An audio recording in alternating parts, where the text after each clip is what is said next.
Bu gün Amerika Birləşmiş Ştatlarının İsa Məsihin sonuncu gün müqəddəsləri kilsəsinin Bakı ofisinin açılışı olub. ABŞ-ın İsa Məsihin sonuncu gün müqəddəsləri kilsəsi rəsmi qeydiyyata alınıb. Ofisin açılışında iştirak edən nümayəndə heyətinə 12 Həvari Kvorumunun üzvü David Bednar, 70'lər Komitəsinin üzvü və Avropa Mərkəzi Ərazi İdarəsinin birinci məsləhətçisi Jack Gerard, Stirling Fondunun prezidenti və idarə heyətinin sədri May Sansen və 70'lər Komitəsinin Mərkəzi Avropa və Avrasiya üzrə Kvorumunun üzvü Paul Picard daxildir.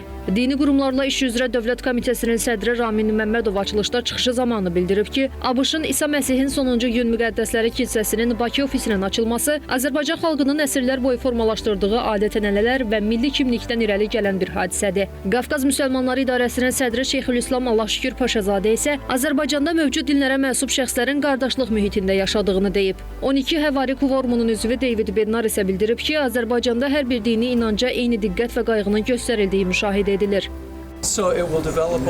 Bu İsa Məsihin sonuncu gün müqəddəsləri kilsəsi üçün tarixi bir gündür. Biz burada olmağımızdan və rəsmi şəkildə tanınmağımızdan şərəf və sevinç duyuruq.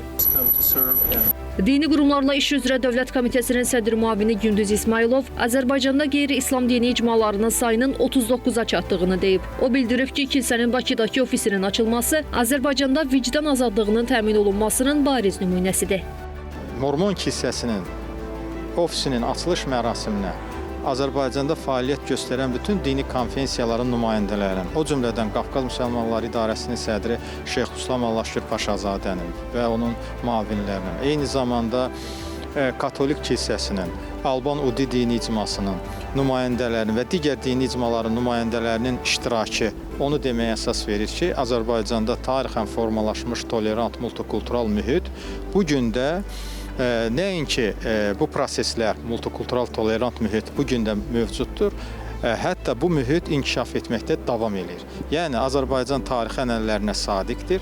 Azərbaycan xalqının tolerantlıq, multikultural dəyərli Azərbaycan hökumətinin din siyasətinin tərkib hissəsi kimi inkişaf etməkdədir. Və bundan sonra da dini icmanın və digər dini icmaların fəaliyyətinə dövlət tərəfindən hüquq çərçivəsində bütün lazımi dəstək və köməklik göstəriləcəkdir. Qeyd edək ki, bugün Prezident İlham Əliyev ABŞ-ın İsa Məsihin sonuncu gün müqəddəsləri kilsəsinin nümayəndə heyətini qəbul edib. Rəbiyyə Əhmədova, Vüsal Bayramova, APA TV.